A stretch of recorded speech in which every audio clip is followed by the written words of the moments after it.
One after the other, young girls along a popular Jersey Shore vacation spot disappear during the early 1980s. Police have no clue what is happening or where they are. This, as family members set out to conduct their own search, and a witness walks into a police station one afternoon and begins to tell a dark story about perhaps one of the worst serial killers you've never heard of. My name is M. William Phelps. I'm an investigative journalist and true crime author. I've dedicated the past 20 years of my life to helping families of the missing and murdered. Join me. We're crossing the line.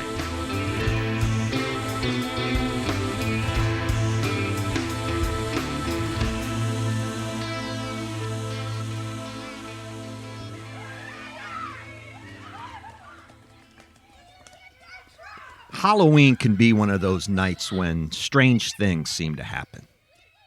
John Carpenter's iconic film, Halloween, had debuted to mediocre reviews and audiences in 1978. And it kind of turned Michael Myers, that masked man in the overalls, into one of the most terrifying fictional serial killers of all time.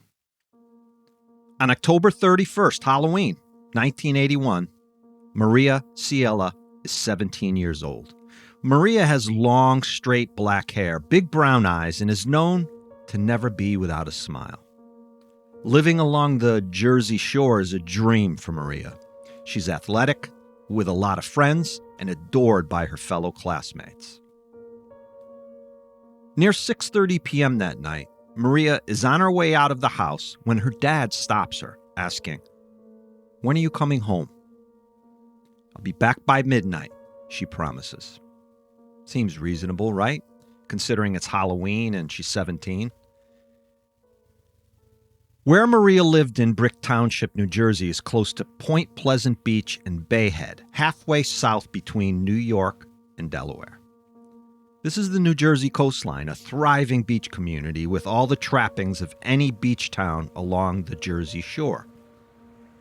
During the summer months, the place bustles with locals and tourists spending money and having fun. Yet, come the off-season in the fall, it turns into a ghost town, comparatively.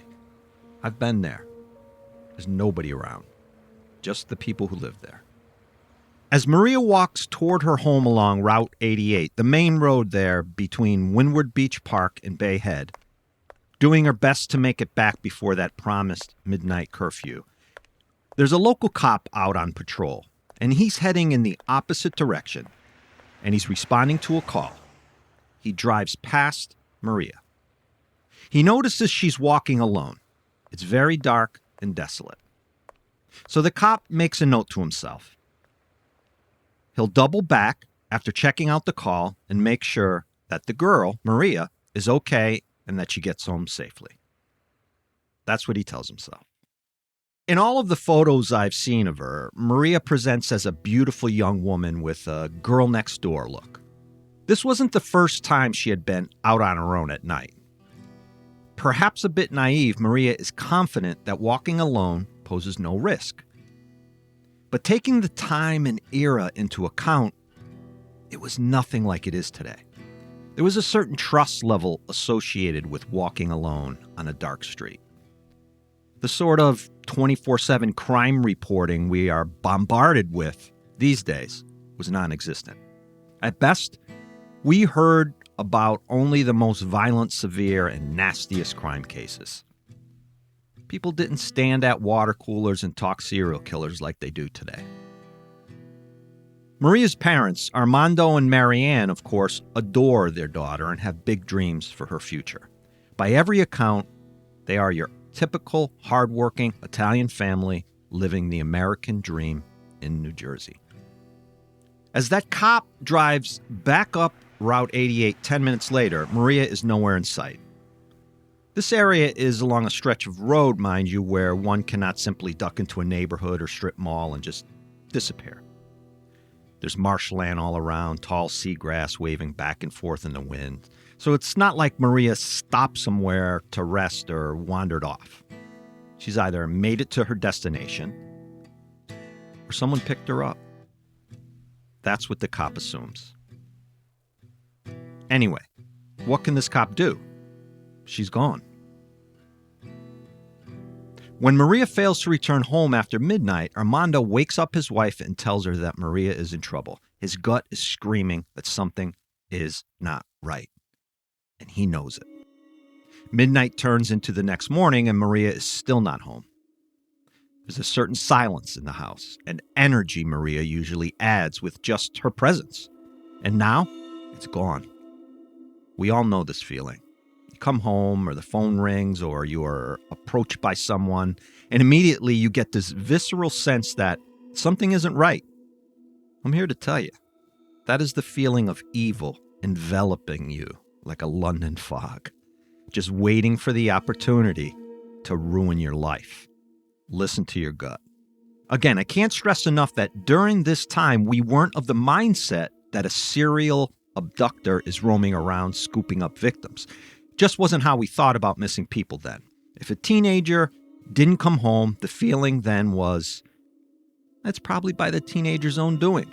She ran away. There's a boy involved. By the end of the day, she'll be back, realize the mistakes she's made, be grounded for 2 weeks, life goes on, lesson learned. When Maria fails to come back that day, her parents know she's in trouble. One day turns into several, then days turn into weeks. And police know then there's far more to this than a runaway teen. Let's jump ahead now to August 27, 1982, about 10 months later. We're 20 miles north of Brick Township, where Maria went missing. Asbury Park, New Jersey.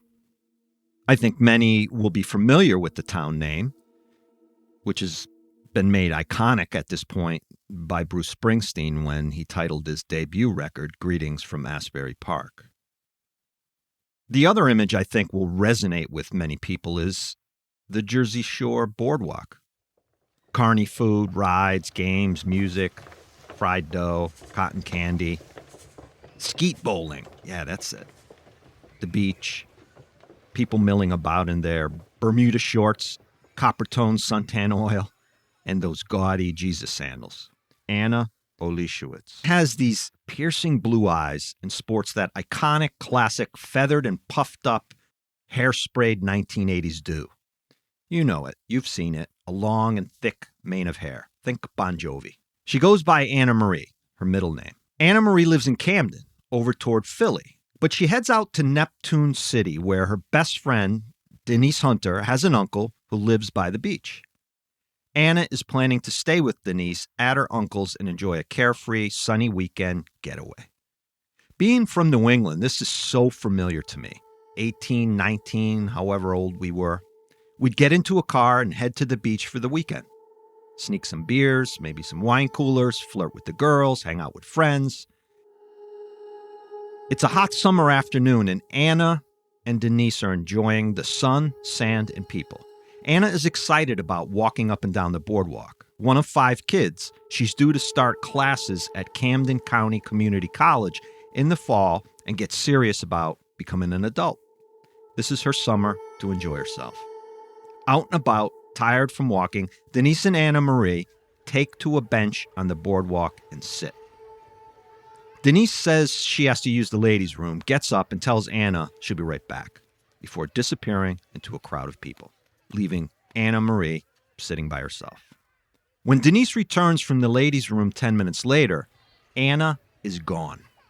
For hours, Denise walks up and down the boardwalk looking for her friend.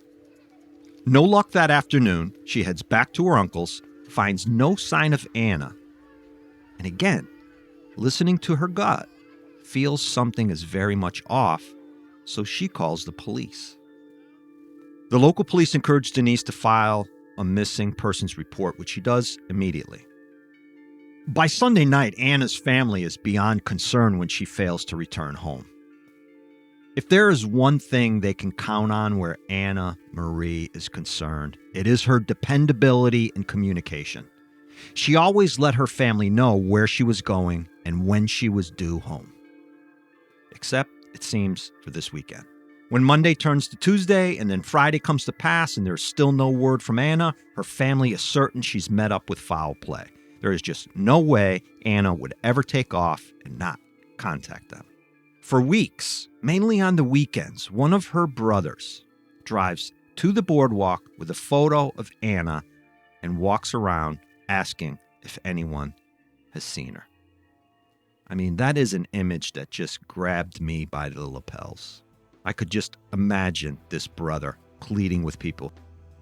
Not one person can recall seeing the beautiful Anna Marie. The sad reality is, evil is lurking somewhere in the shadows and about to step out into the light.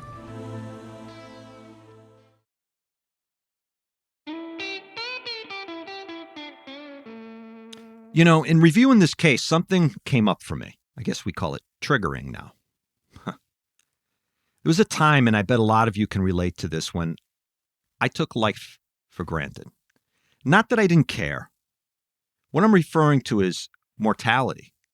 Being young and naive, thinking I knew everything about life. I didn't look at my peers and friends and family and think about them or me as not being around someday. It's that invincible period of life we all go through, when every worry is put off until tomorrow. We don't spend nights wide awake with anxiety thinking about it. Tomorrow. I'll worry about that tomorrow. Recently, it occurred to me that it was in 1983, just around the time of our cases this week, when all that changed for me. I had a classmate, a girl I had once dated, and she rode on the same bus as me. She was murdered close to where our school bus picked her up every morning. Strangled to death by a kid who rode our bus. And I think it was from that moment things changed for me. Even if I didn't know it then, it told me that at any given time, life can end for not only you, but someone you care about. I mean, it's quite a sobering thought. In these cases I cover on CTL, there's a common theme. In the words of Bruce Springsteen, in keeping with the tone of the episode, quote, 1 minute you're here, next minute you're gone. It sounds tragic, sad, and even maybe cliched at this point, but it teaches me to appreciate the moments, the people in my life, and not take any of it for granted. Anyway, let's get back to this case.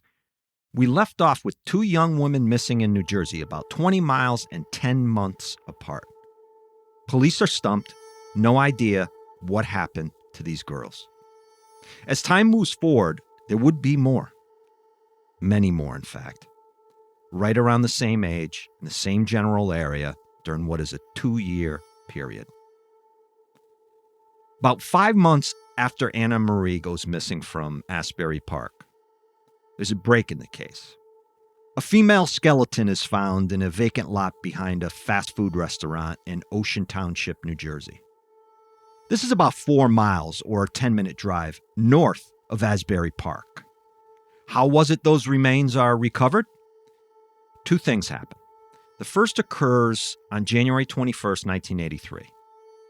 A 22-year-old woman, Teresa Smith, parks her vehicle at the Ocean Township PD and walks in. She sits down with a detective and talks about sharing an apartment in Asbury Park with a guy named Richard Biegenwald and his wife, Diane. Biegenwald is 42 and, well, he's a scumbag piece of shit loser, to put it bluntly.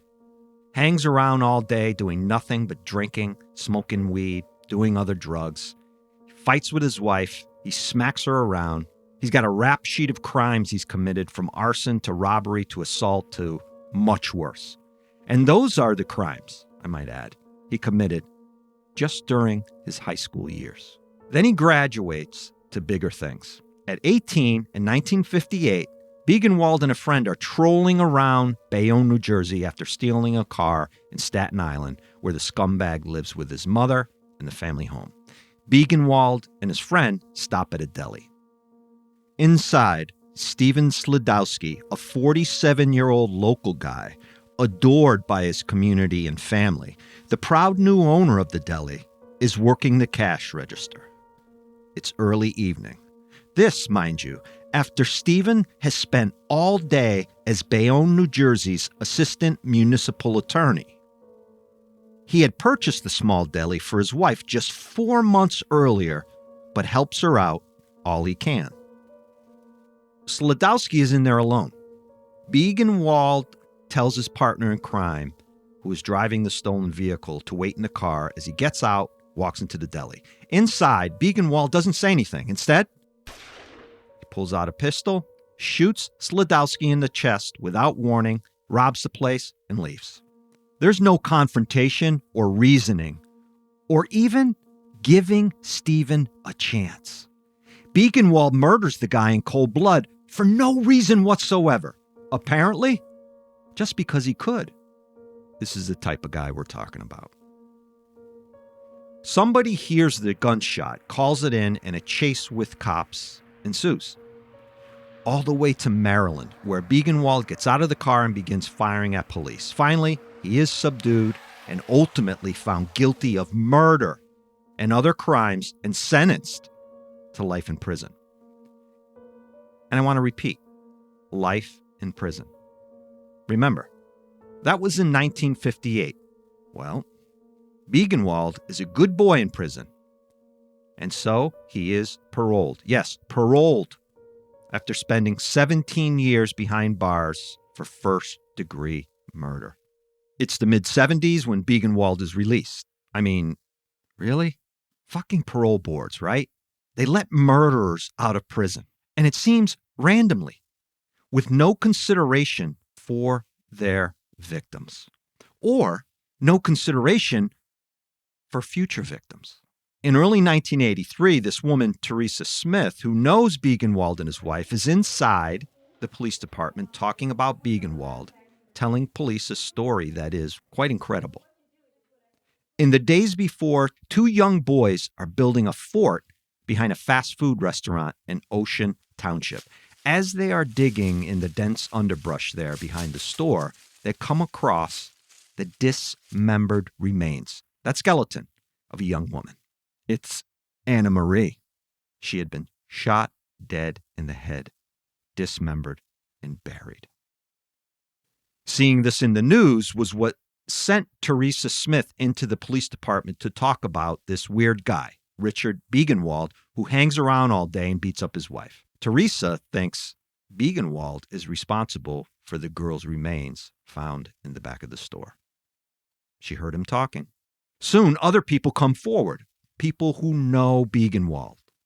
They talk about all the guns the guy has, how he likes to go out at night trolling around in his car for, as he calls them, teenage victims, and even brags about committing random murders and burials, as he says, under the light of the moon. Of course, search warrants are served, one to Richard Biegenwald's mother, who owns that Staten Island home where Biegenwald grew up and sometimes lives. And by the end of the search, 3 additional bodies are recovered. 3 more young girls, all murdered, 2 of them dismembered.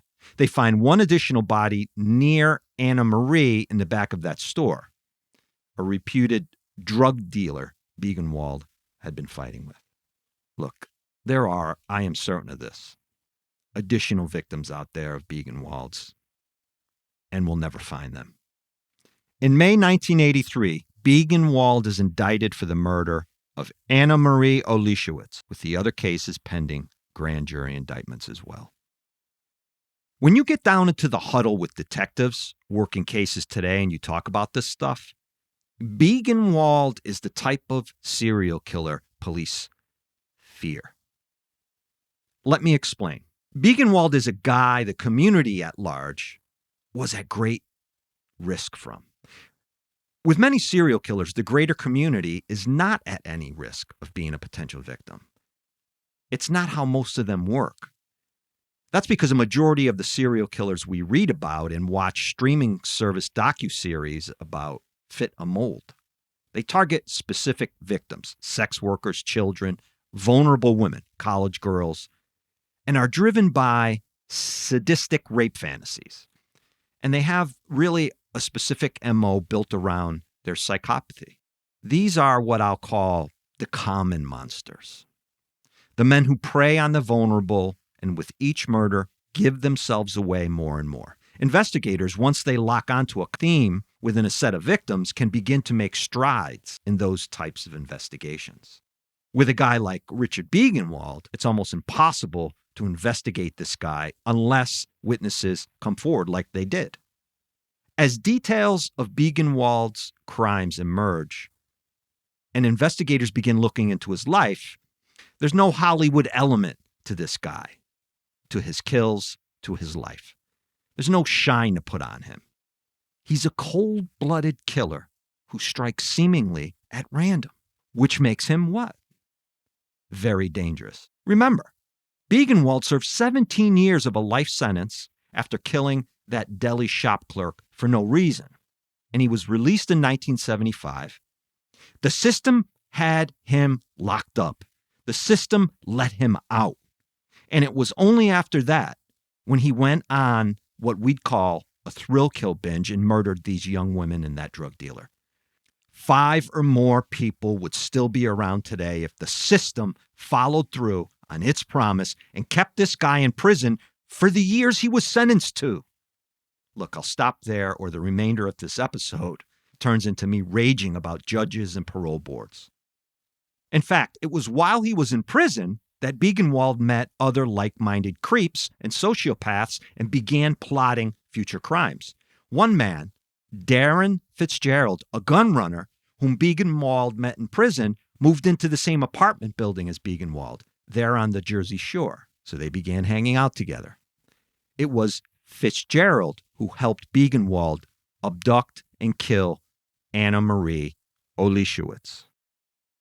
When Biegenwald was arrested and charged with Anna Marie's murder, Fitzgerald copped himself a sweet plea deal and decided to help prosecutors, telling them all he knew about Biegenwald, leading authorities to those other bodies buried in the backyard of Biegenwald's childhood home, where his mother still lived. His second accomplice was his wife, 23-year-old Diane Smith, who had dropped out of high school, went to work at a diner, met Biegenwald, married him, and became his protege, as she has been called. When police searched the apartment where they lived, inside Smith's jewelry box, they found a gold and onyx ring that Anna's family members identified as belonging to the young girl. Anna Marie's murder, at the least, was a team effort. And those around Biegenwald, when later questioned, claimed to be terrified of him, to the point of help him or suffer the deadly consequences. I don't buy any of that bullshit for 1 minute. So this is what I mean by a threat to the community at large, and by far a more dangerous serial killer than what we generally see in the media as serial killers targeting specific victims, omitting a large part of the general public. Here with Biegenwald, he enjoyed tormenting people so much it didn't matter who you were. When the guy was in the mood to kill or cause violence, if you were in his path, you were likely going to be victimized by him. Fitzgerald, as he starts talking, tells investigators he helped Biegenwald bury the 3 teenage girls and witness Biegenwald murder the drug dealer in broad daylight by shooting him in the head 5 times with a gun equipped with a silencer. Fitzgerald even confided in his girlfriend at the time, telling her about the murders. A point to make here is none of these people went to police to report any of it until they were literally forced to, and they faced long prison sentences themselves. Chillingly, when Biegenwald took his wife out to show her Anna's buried body, she asked him why he killed the girl. For the hell of it, he responded with a laugh. When we return from a final break, I'll get into Biegenwald's upbringing, which will give us a bit of insight into his mindset, and one shocking twist in this week's episode you won't see coming. Be right back.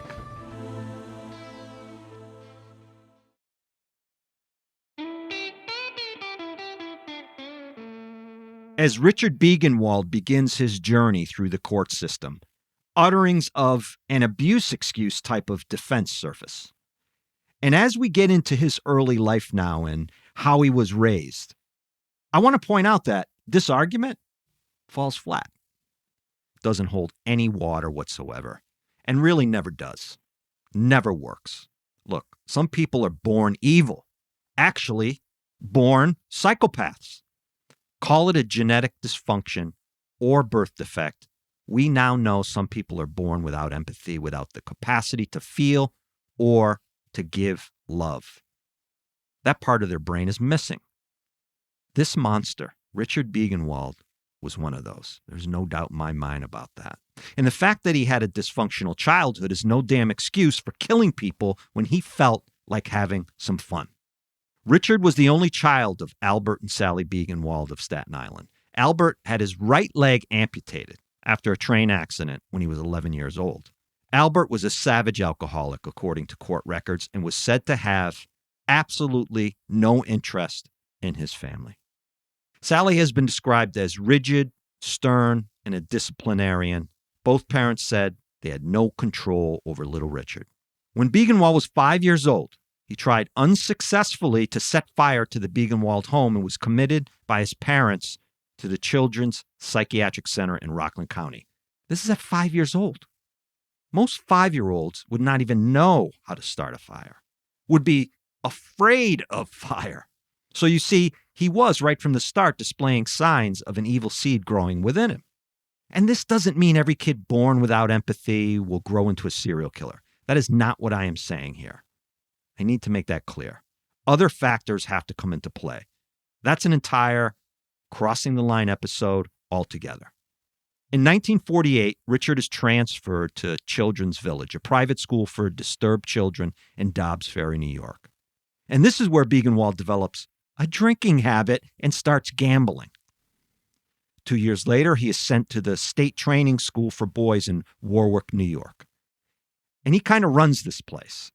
He's caught inciting other kids to escape and to go rob, steal, just commit crimes. When he'd visit home, he stole money from his mother and attempted to break into neighbors' houses. At 11 years old, he tried setting himself on fire in the front yard of the home. He was diagnosed with, quote, extreme fantasy of death. You think? Night terrors started after that, along with, quote, an extreme fascination with death. When he returned to Staten Island in 1955, by then his parents were divorced. So he drops out of school. Keep in mind, all of this takes place before he is 16 years old.